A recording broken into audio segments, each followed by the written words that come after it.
चलो देखो अगला क्वेश्चन। जीत का बहुत ज्यादा हो गया, वो बचपन से ऐसा है ना, ज्यादा नहीं लिया है अपने काम, मतलब बचपन से देखो चलो पढ़ाई करूँगी तो मजे मजे में बात होगी। आधे घंटे तो prove that a minus b is factor of a की पावर n माइनस b की power n where n is positive integer.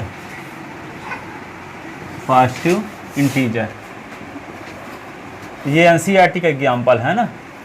a minus b is factor of a की पावर n b की पावर n।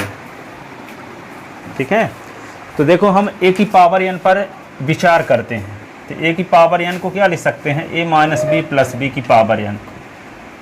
क्या किए, b घटा दिए, b जोड़ दिए। ठीक है, अब इसको प्रथम पद मान लो, इसके द्वितीय पद बाइनोमियल थ्योरम से प्रसार करो, तो n C zero first term a minus b की पावर n माइनस जीरो और b की पावर जीरो। फिर क्या लिखोगे, n C one a minus b की power n minus one b की power one. N C two a minus b की power n minus two और b की power two. N C three a minus b की power n minus three b की power three. Dash dash last में क्या होगा, n C n a minus b की power n minus n और b की पावर n। ठीक है, a की पावर n, तो इसको क्या लिखेंगे, एन सी जीरो पापा पेन दे दीजिए।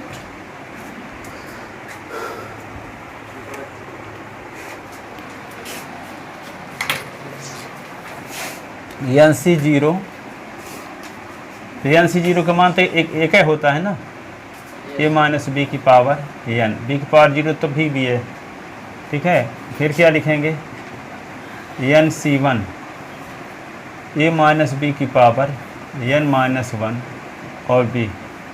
N C two a minus b की power n minus two b की पावर टू।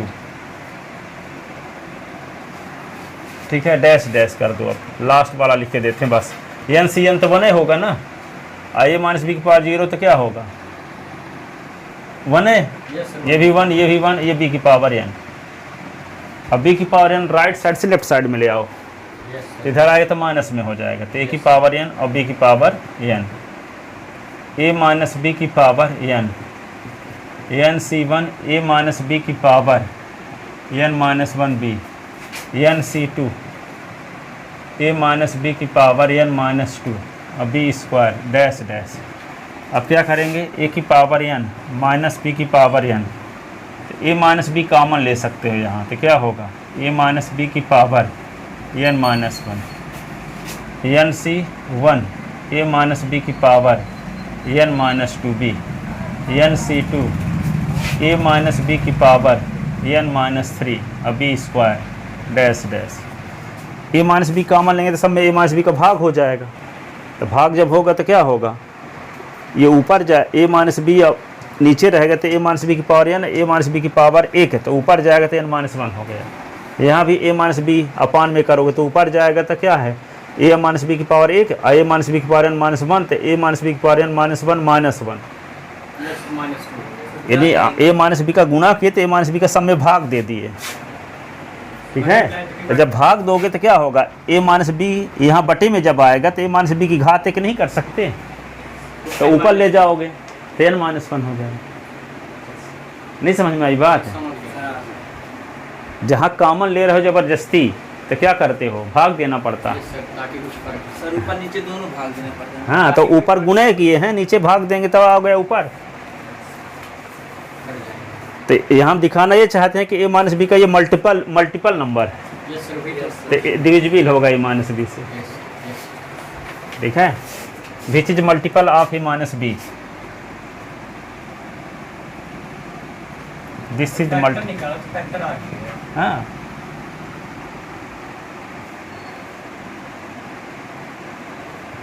इट मीन्स लिख दो बस, it means a minus b is factor of a की पावर एन बी की power n. A minus b into कुछ आ रहा है, ठीक है, तो ए की पावर एन बी की पावर एन का फैक्टर क्या है, ए माइनस बी है।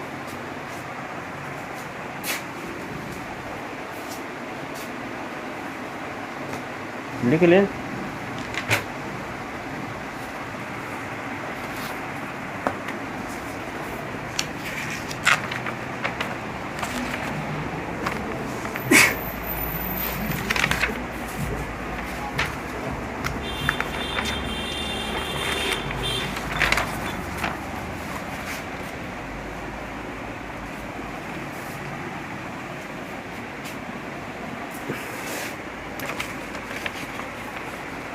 Find a positive value of M, find a positive value of, लिखो find a positive value of m for which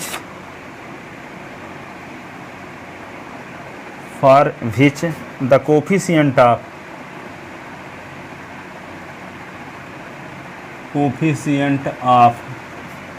x square in the expansion of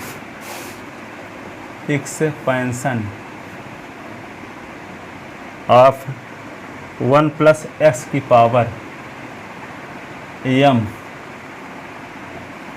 is 6। ये कहता है कि 1 plus s की power m के प्रसार में एक्स स्क्वायर का कोफिशिएंट 6 है, तो m का मान निकालो। क्या कहता है, 1 प्लस एस की घात यम के एक्सपैंड में एस की पावर 2 का कोफिशिएंट यदि 6 हो तो यम के स्थान पे कौन सी नंबर लिखी जाए? ये तो थर्ड कोफिशिएंट मतलब थर्ड का टर्म का कांस्टेंट टर्म दिया है, हैं? तो थर्ड टर्म कांस्टेंट टर्म दिया है। जो भी हो तो वही निकालना है कि यम ये इसके प्रसार का में एस की पावर 2 का कोफिशिएंट जो होगा वो 6 है। सर आ तो गया सर, क्या करना है, थर्ड टर्म का है वो कंपेयर कर लेंगे फिर सर। हम सी पहले एक्स स्क्वायर का कोफिशिएंट निकालो और उसको किसके बराबर करो, 6 के बराबर, और उसको क्वाड्रेटिक इक्वेशन बनेगा तो उसको सॉल्व करो। सर पहले टर्म में 0 हो जाएगा, दूसरे टर्म में 1, तीसरे टर्म में स्क्वायर हो जाएगा। क्या तो तीसरे टर्म में स्क्वायर होगा तो जिसमें स्क्वायर होगा तो उसको लिखना है, तो उसका कोफिशिएंट है 6 है। Yes sir, coefficient of x square in the expansion of ये इज 6 है। जो कोफिशिएंट है ऐसे स्क्वायर का वे 6 है। तो हम क्या मानेंगे कि r plus 1th term x square आएगा। यस सर, क्या मानेंगे, 1th टर्म एक्स स्क्वायर आएगा।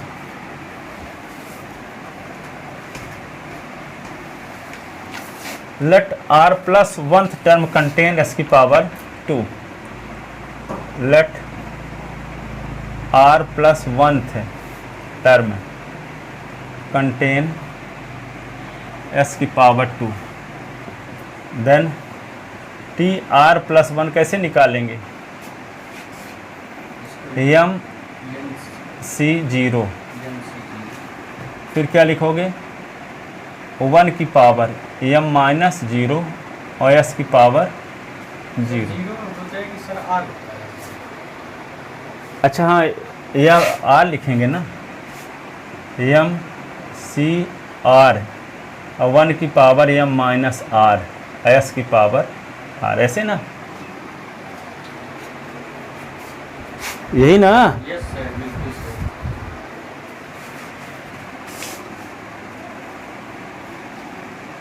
For coefficient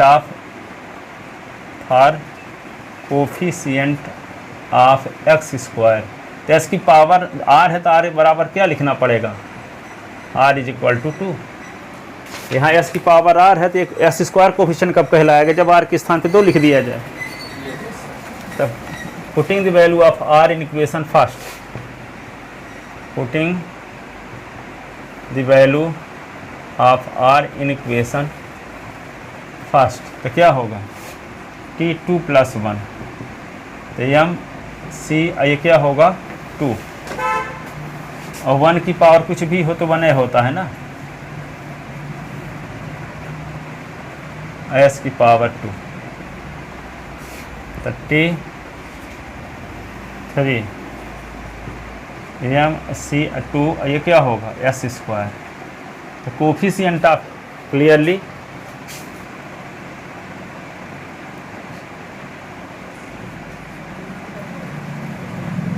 coefficient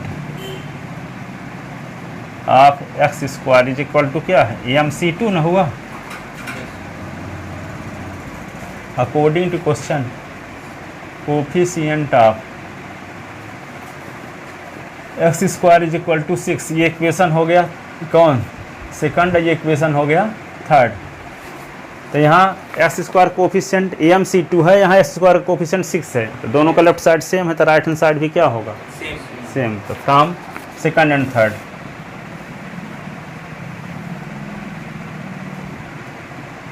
B get, तो क्या होगा m C 2 is equal to 6। इसको क्या करेंगे m का फैक्टोरियल अपॉन 2 का फैक्टोरियल m माइनस 2 का फैक्टोरियल इज इक्वल टू 6।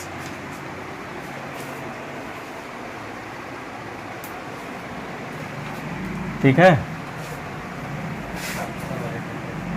अब m को ऊपर वाले को बढ़ाओगे ना तो क्या आएगा m माइनस 1, आगे 2 का फैक्टोरियल अपॉन 2 का फैक्टोरियल m माइनस 2 का फैक्टोरियल इज इक्वल टू 6, इससे कट गया तो m minus 1 2 into 1 is equal to 6, तो क्या होगा m स्क्वायर माइनस m 6 दूना 12, तो m square minus m minus 12 is equal to 0, तो m square minus 4m plus 3m minus 12 is equal to 0, तो m कामन तो m माइनस 4 और plus 3 common m minus 4 is equal to 0, तो m minus 4 m plus 3 is equal to 0, तो क्या होगा m minus 4 is equal to 0 r m plus 3 is equal to 0, तो m is equal to 4 r m is equal to minus 3,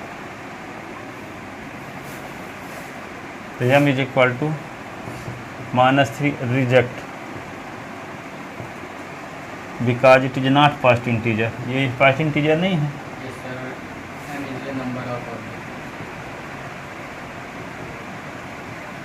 first integer न पूछा निकालने के लिए 10 से m इज इक्वल टू 4।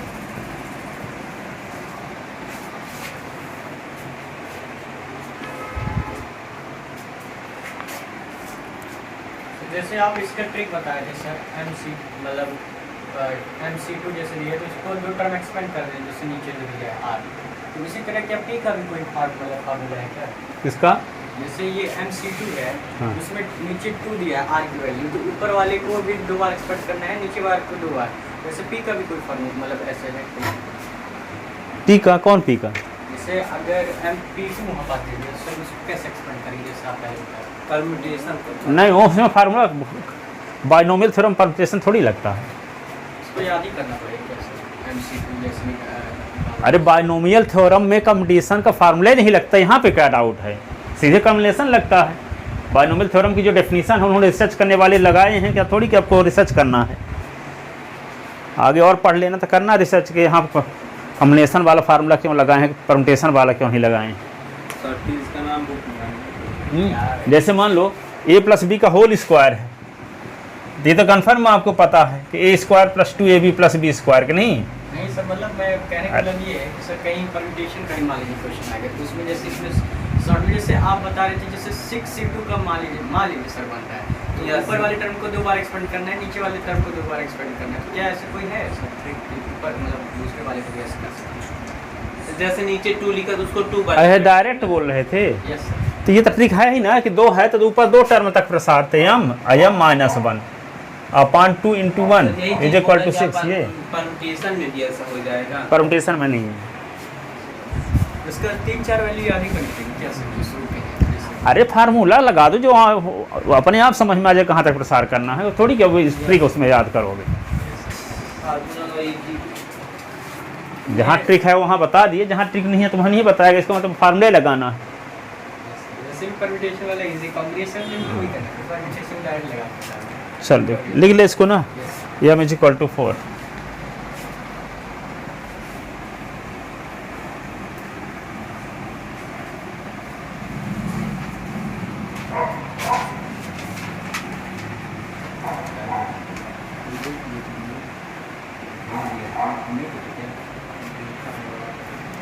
लिखो, एक थ्योरम है, थ्योरम लिखो, prove that sum of all coefficient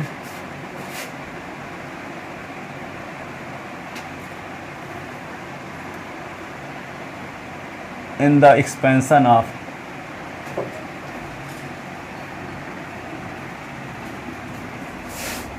one plus s की पावर n इज 2 की पावर n। कहता है कि 1 प्लस एस की पावर n को जब एक्सपेंड करोगे तो जितने कोफिशिएंट होंगे, एस की पावर 0 का कोफिशिएंट, एस की पावर 1 का कोफिशिएंट, एस की पावर 2 का कोफिशिएंट, उन सबको जोड़ दोगे तो आंसर 2 की पावर n आएगा। इसका एक्सपेंड करोगे तो क्या होगा, एस की पावर 0 का जो कोफिशिएंट होगा, एस की पावर 1 का कोफिशिएंट होगा, एस की पावर 2 का कोफिशिएंट होगा, एस की पावर 3 का कोफिशिएंट होगा, उन सबको जोड़ोगे तो आंसर क्या आएगा, 2 की पावर n आएगा। ये सिद्ध करके दिखाना। कोफिशिएंट को छोड़ के कहीं ना कहीं पे ये रखना पड़ेगा। ठीक है, कहने का मतलब इसका जब एक्सपेंड करोगे तो एस की कोफिशिएंट जितने होंगे, एस की पावर 0 का कोफिशिएंट, एस की पावर 1 का कोफिशिएंट, एस की पावर n का कोफिशिएंट, जितने कोफिशिएंट हैं उन सबको जोड़ने से 2 की पावर n आएगा। ये कॉमन लास्ट में आएगा कैसे तभी तो बताते हैं। ठीक है, क्वेश्चन तो समझ में आया कि नहीं आया। सर समझ में आया। इनको एक्सपेंड करोगे तो इसकी पावर के कुछ कोफिशिएंट बचे रहेंगे कि नहीं रहेंगे। जैसे यहाँ 3x स्क्वायर है, 7x है, प्लस 9, तो इसको 9 की पावर 0 भी कर सकते हो। तो यहाँ s स्क्वायर का कोफिशिएंट क्या है 3, s का कोफिशिएंट 7, s की पावर 0 कोफिशिएंट 9, तो इन सबको जोड़ने से 2 की पावर n आएगा। तो यहाँ तो आएगा नहीं, तो इसका जब एक्सपेंड करोगे तो जो टर्म आएंगे तो एस के पहले जो एस की पावर के पहले जो टर्म रहेंगे उन सबको जोड़ने से 2 की पावर n आएगा। प्रूव करके दिखाना। NC0, NC1, NC2, NCn बराबर 2 की पावर n। जी हाँ, तो क्या लिखोगे देखो, binomial theorem, binomial theorem, we know that। अब मैथ लगाओ 1 घंटे पहले, फिर जाना। ये नहीं कि अभी जाऊँ। मोटिवेशन इकट्ठी करते करते थक गए तो फिर पढ़ोगे क्या। पहले उसी को पढ़ लिया करो, इसके बाद इसको करो। मुश्किल काम सबसे पहले, ये नहीं कि सब काम करे मुश्किल काम छूट गया। फिजिक्स केमिस्ट्री मैथ पढ़ना ज़्यादा ज़रूरी है तो पता चला कि पूरे समय क्या करने लगे। मेरा फिजिक्स केमिस्ट्री लगती है। कहने का मतलब कि जो इम्पोर्टेंट है तो उसको पहले इम्पोर्टेंट प्राथमिकता दो। अब फिजिक्स केमिस्ट्री पढ़ने के लिए मोटिवेशन इकट्ठा करे तो फिजिक्स केमिस्ट्री पढ़ने की हिम्मत ही नहीं रहेगी। तो ये क्या आपके मोटिवेशन है भाई। मोटिवेशन तो इसलिए कर कि उसको तो टाइम देकर पूरा सीरियसली पढ़ते रहो, 3-3 घंटे 4-4 घंटे, इसके लिए मोटिवेशन चाहिए हैं। मोटिवेशन लेके हाँ, थक गए वो महत्वपूर्ण काम करने के लिए, तो फ़ायदा क्या निकला। जो किताब बनी है 80% 80-20 नियम, 80-20 नियम का मतलब क्या है, आदमी के 20% ऐसे काम है जिससे 80% रिजल्ट आता है। ठीक है, तो 20 कम काम ऐसे होते हैं जिसको करने से अधिक रिजल्ट आएगा। 20% काम ऐसे हैं जिसको काम करने से 80% रिजल्ट आएगा। तो 20% काम क्या है, फिजिक्स पढ़ना, केमिस्ट्री पढ़ना, हिंदी पढ़ना, इंग्लिश पढ़ना, अंग्रेजी पढ़ना, ये 20% काम हो गए। इनको पढ़ने से 80% रिजल्ट, 80% परिणाम मिलने वाले हैं। ठीक है, अब उसको पढ़ने के चक्कर में क्या किए, प्रोजेक्ट बनाए, होमवर्क किए, ये सब किए और याद करने वाला काम छोड़ दिए। ठीक है, पता चला कि ट्यूशन भी चले गए।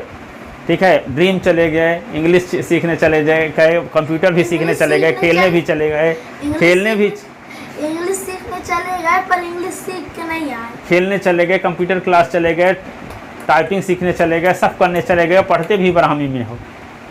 तो सब काम कर लिए, तो कहने का मतलब कि आप 80% काम किए लेकिन 20% काम को छोड़ के। यस सत्यानाश 20% तो बस प्रॉफिट होगा सिर्फ। कहने का मतलब कि 20% काम करो तो उससे बहुत कम काम करो, यानी कि सब पर। लाभ ज़्यादा मिलेगा। हाँ जैसे एक चीज पे लग गए तो उसको मतलब पूरा करके ही। हाँ, बहुत लोग 2500 काम शुरू कर दम किसी में नहीं।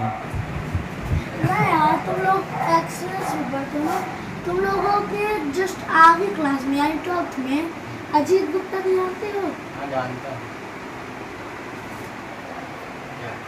कहे कहीं का हुआ है विधायक अरे नहीं अरे वैसे सांसद? ये खाली जानता है जी। चलो देखो, बाइनोमियल, सर कौन किसको पूछ रहा है? पता नहीं, binomial theorem, we know that, we know that. पहले लिखो, मैथ का सवाल लगाओ। चलो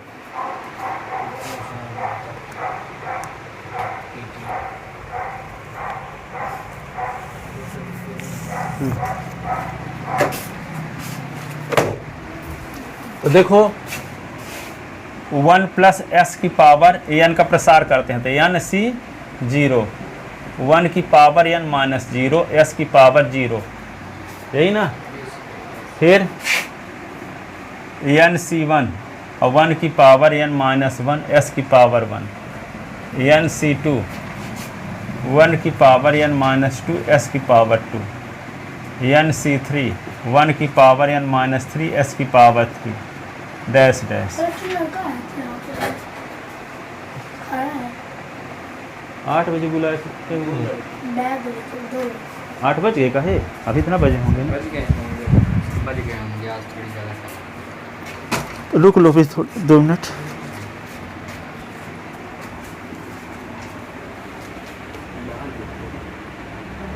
थोड़ी सी तेज किया बात थोड़ी सी तेज काहे करते हैं? अभी 9 मिनट बाकी।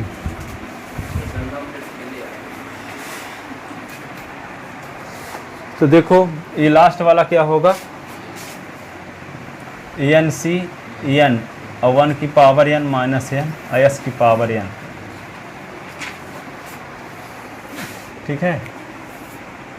तो इसको लिख सकते हो 1 + s की पावर n, n c 0 और 1 की पावर कुछ भी तो बने रहेगा ना, तो यहाँ s की पावर 0 लिख लो, n c 1 s की पावर 1, n c 2 s की पावर 2, n c 3 s की power 3, dash dash, n c n s की पावर n। अब कोफिशिएंट क्या है s के, ये है n c 0, n c 1, n c 2, n c 3, ये है ना कि नहीं है। Yes sir. ये इक्वेशन फर्स्ट लिख लिए। तो to proof n c 0 + n c 1 + n c 2 + n c 3 plus dash, coefficient लिख रहे हैं इसका। हाँ, n c n = 2 की पावर n, s के जो कोफिशिएंट है उनका सम 2 की पावर n होना चाहिए, ठीक है। तो ये सब देखो, ये x उसके ऐसी तैसी हो जाए, हट जाए, यस तो इसके लिए क्या किया जाए, s के स्थान पे 1 रख दो, यस यही तो सबसे बड़ी s की पावर 1 रख दो, तो ये x वाले हट जाएँ तो कोफिशिएंट भर बचेंगे। तो s के स्थान पे जब 1 रख दोगे तो यहाँ भी 1 आ जाएगा, तो 1 का 1 दो 2 की पावर n बस प्रूव हो गए। सर कुछ नहीं। Putting s = 1 in equation first, putting s = 1 in equation first, तो क्या होगा 1 + 1 की पावर n, तो n c 0 1 की power 0, n c 1 1, n c 2 1 का क्यूब, n c 3 1 का क्यूब, 1 का स्क्वायर हो गया, dash dash, n c n 1 की पावर n, तो क्या आएगा ये 2 की पावर n, तो क्या बचा n c 0 + n c 1 + n c 2 + n c 3 plus dash dash n c n। तो इसको क्या लिख सकते हो, hence n c 0 + n c 1 + n c 2 + n c 3 dash dash, n c n = 2 की पावर n, प्रूफ हो गया।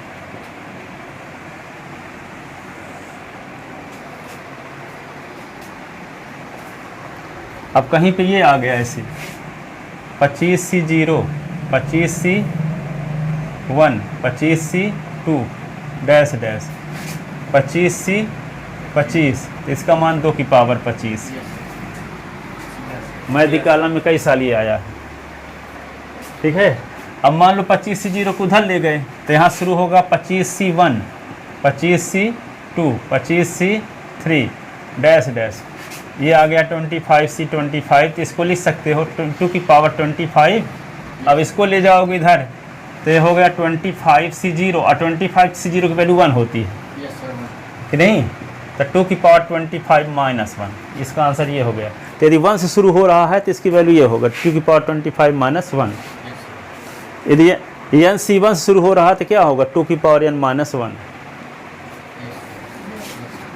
ठीक है।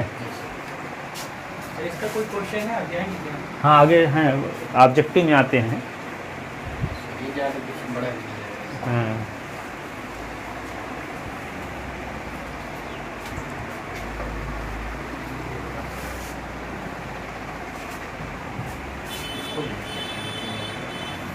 सर एक लाइन लास्ट की लाइन है।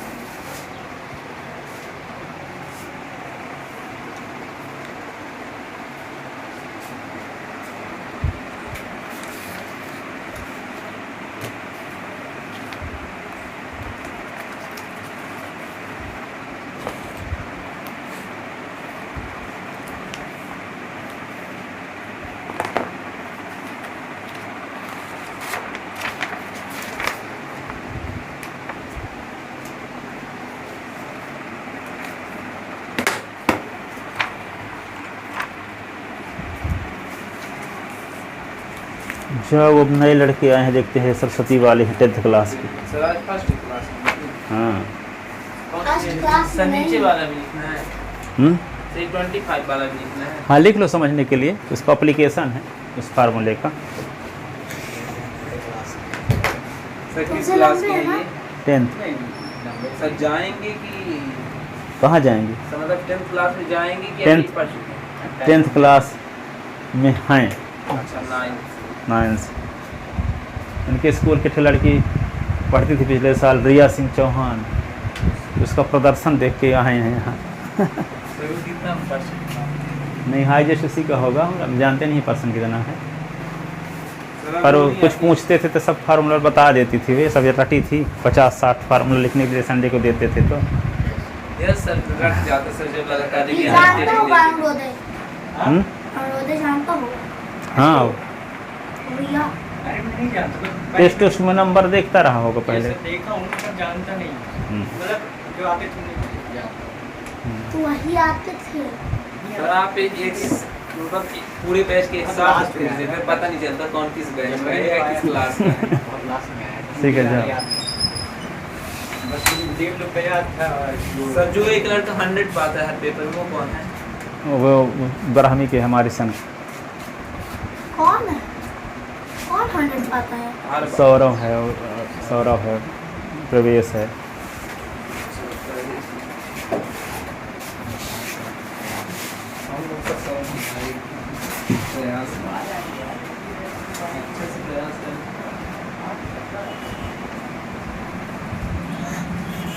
मुझे पता है।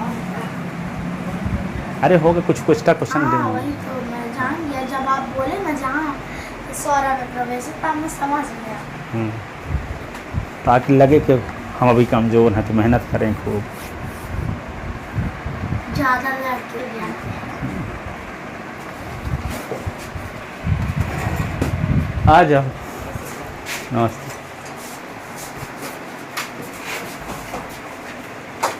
किसमें बैठे इधर?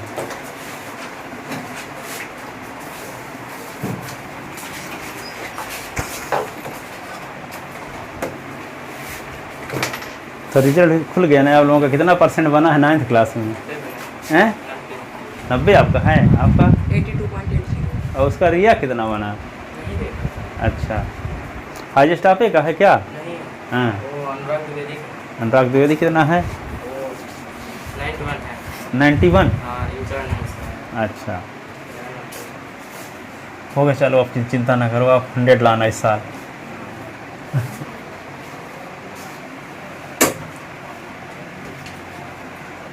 वो आदर्श दीक्षित आपके स्कूल का यहाँ पढ़ता था एक बार, तो उसका आया था 98%, 8वां स्थान। आदर्श का नाम होगा, लिखा होगा वहाँ, आदर्श दीक्षित। हाँ।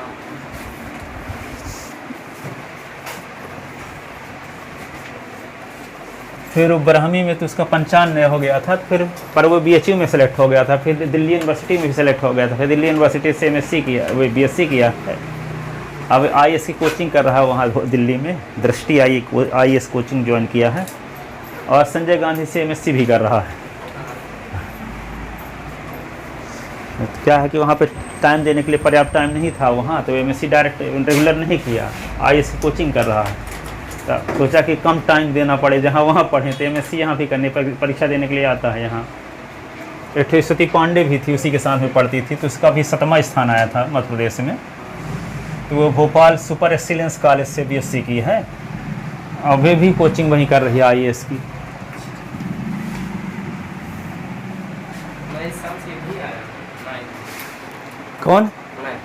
पहले कहाँ थे? गाँव गांव कहाँ है? सिमरिया बनारस में। 9th वहीं पढ़े थे? क्या 9th वहीं पढ़े थे? 9th कहाँ पे? अच्छा, हाँ, अच्छा 9th में आया। अच्छा है। एक लड़का पिछले साल भी पढ़ता था, क्या नाम है उसका? राज तिवारी, वो भी गांव से आया था, पर वो बहुत तेज था।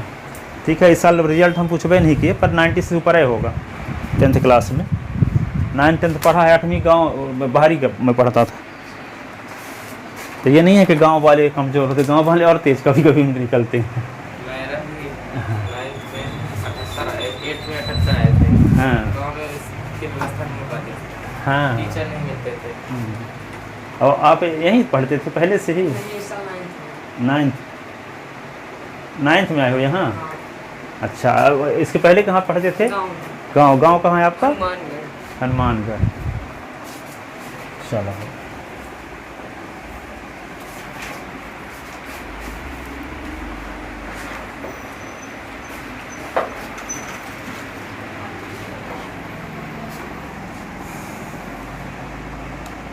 तो सभी क्लास तो लगी, स्कूल में पढ़ाए हैं कुछ? नहीं, कोई चैप्टर? अप्रैल नहीं, अच्छा, स्कूल नहीं लगी? स्कूल नहीं अप्रैल में लगी? लगी थी। हाँ तो 1-2 बच्चे आते थे तो 10-15 मिनट बैठा के बोलते थे क्या ना आया करो। हाँ राजीव बोलते थे ना आया करो, हाँ क्या बैठे वहाँ पे।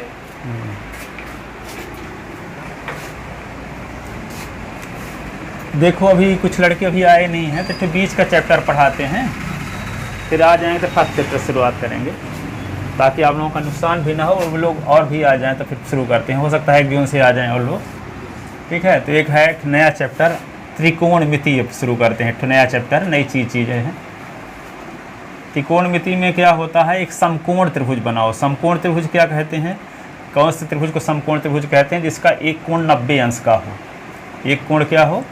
90 अंश का, उसे समकोण त्रिभुज कहते हैं। ठीक है, तो 90 अंश के सामने की भुजा को कहते हैं कर्ण। क्या कहते हैं? कर्ण। ठीक है, और एक शब्द नई सीखोगे, 0 बना के और 20 से इसको काट दो, तो इसको पढ़ते हैं थीटा।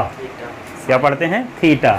तो ये थीटा यहाँ इसको मान लेते हैं, एक न्यून कोण है। ठीक है, और ये थीटा के सामने की भुजा को कहते हैं लंब।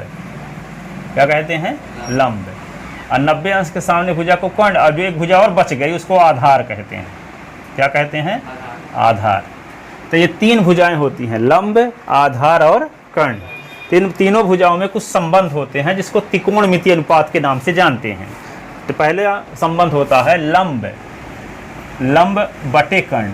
क्या होता है? लंब बटे कर्ण। तो इसको कहते हैं साइन थीटा। क्या कहते हैं? Sine theta. दूसरा होता है आधार बटे कर्ण, आधार बटे कर्ण, तो जिसको कास थीटा कहते हैं। और तीसरा होता है लंब बटे आधार, लंब बटे आधार, तो इसको टैन थीटा कहते हैं। ठीक है, अब यहाँ पे तीनों को एक साथ याद करने का तरीका है, साइन थीटा, कास थीटा और ये टैन थीटा।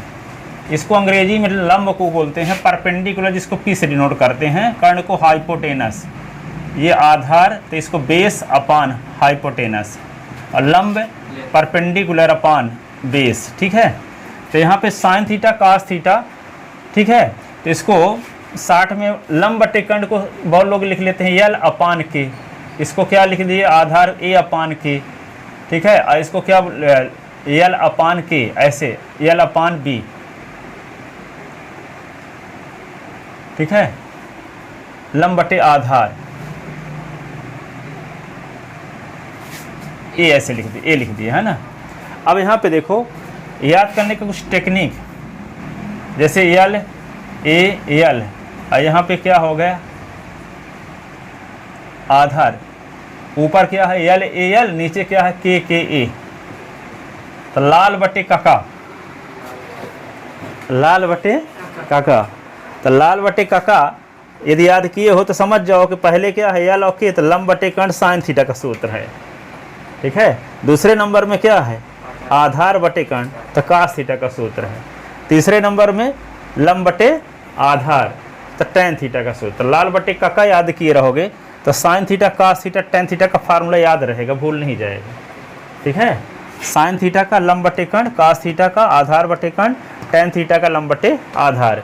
इंग्लिश मीडियम वाले इसी को ऐसे याद किए रहते हैं, साइन थीटा कास थीटा और टेन थीटा, ठीक है। तो यहाँ पे क्या हो गया P अपान एच, P अपान एच, B अपान एच और P अपान B। तो इसको याद किए रहते हैं पाकिस्तान ने बम फेंका हिंदुस्तान ने हेलो बोला, या कि पाकिस्तान भूखा प्यासा हिंदुस्तान हरा भरा। आज की पोजीशन यही है। 2014 के पहले क्या था, समझौता करने के लिए तैयार हो जाते थे, बम फेंकता था, धमाका होता था और कहते हैं कि समझौता कर लो, आज तो घर में घुस के काटेंगे, जैसे चल ही रहा है। तो पाकिस्तान ने बम फेंका हिंदुस्तान ने हेलो बोला, इसके पहले था, लेकिन आज अब हो गया पाकिस्तान भूखा प्यासा हिंदुस्तान हरा भरा, ठीक है। या कि बहुत लोग ऐसे याद किए रहते हैं पंडित बद्री प्रसाद हरी हरी बोल, हरी हरी बोल, ठीक है। तो इस प्रकार से फार्मूला अंग्रेजी में इंग्लिश मीडियम में ऐसे याद किया जा सकता है, हिंदी मीडियम में ऐसे याद कर सकते हो, लाल बटे काका, ठीक है। लाल बटे काका यानी साइन थीटा का, यहाँ पे लाल तो यल से शुरुआत होती, काका तक के, तो लंब बटे कर्ण साइन थीटा का हो गया। लाल लिखते हो तो बीच में ए होगा, अब काका तो के, तो दूसरे में बीच में के होगा, तो ए बटे के कास थीटा का सूत्र हो गया। फिर लाल तो लास्ट में यल है, काका में ए है लास्ट में, तो लंब बटे कर्ण, लंब बटे आधार किसका है टेन थीटा, लंब बटे, समझ में आ गई बात। तो इस प्रकार से याद कर सकते हो, या कि डायरेक्ट भी याद कर सकते हो, साइन थीटा का लंब बटे कर्ण, कास थीटा का आधार बटे कर्ण और टेन थीटा का लंब बटे आधार। अब ये तीन फार्मूले यदि याद हो गए तो साइन थीटा का उल्टा होता है कोसेक थीटा, कोसेक थीटा, और कास थीटा का उल्टा होता है सेक थीटा, और टेन थीटा का होता है काट थीटा। तो साइन थीटा का सूत्र होता है लंब बटे कर्ण, तो इसका कोसेक का होगा कर्ण बटे लंब, क्या होगा कर्ण बटे लंब, हाँ। इसका होता है आधार बटे कर्ण, तो कर्ण बटे आधार, क्या होगा कर्ण बटे आधार, ठीक है। और टेन थीटा का लंब बटे आधार, तो आधार बटे लंब, आधार बटे लंब। तो आपको तीन फार्मूले याद हो गए, ये sine theta cos theta tan theta. Sine theta क्या होता है लंब बटे कर्ण, कास थीटा का आधार बटे कर्ण, टेन थीटा का लंब बटे आधार। कहने का मतलब साइन थीटा हो चाहे कास थीटा, बटे में कर्ण है कि नहीं है, एक में लंब है एक में आधार, तो साइन थीटा का लंब बटे कर्ण, कास थीटा का आधार बटे कर्ण, टेन थीटा का कर्ण कर्ण काट दिए तो लंब और आधार, लंब बटे आधार, ठीक है। कर्ण दोनों में है तो हटा दिए मान लो, तो लंब बटे आधार टेन थीटा का होगा, तो साइन थीटा का लंब बटे कर्ण, कास थीटा का आधार बटे कर्ण, टेन थीटा का लंब बटे आधार, याद हो गया, ठीक है। और साइन थीटा का उल्टा कोसेक थीटा, और कास थीटा का उल्टा सेक थीटा, और टेन का उल्टा काट थीटा। सेक है और सेक में ही फिर से लग गया, या सेक थीटा, एक में लग गया सीओ, सेक को सेक थीटा कोसेक थीटा, तो कोसेक साइन का उल्टा होता है, आकाश का सेक और टेन का काट, ठीक है। तो जब साइन थीटा का फार्मूला याद रहेगा लंब बटे कर्ण, तो उल्टा बोल ही दोगे कर्ण बटे लंब, कि नहीं। कास थीटा का आधार बटे कर्ण, तो कर्ण बटे आधार, और टेन थीटा का लंब बटे आधार, तो आधार बटे लंब, ठीक है। याद हो गया फार्मूला साइन थीटा का।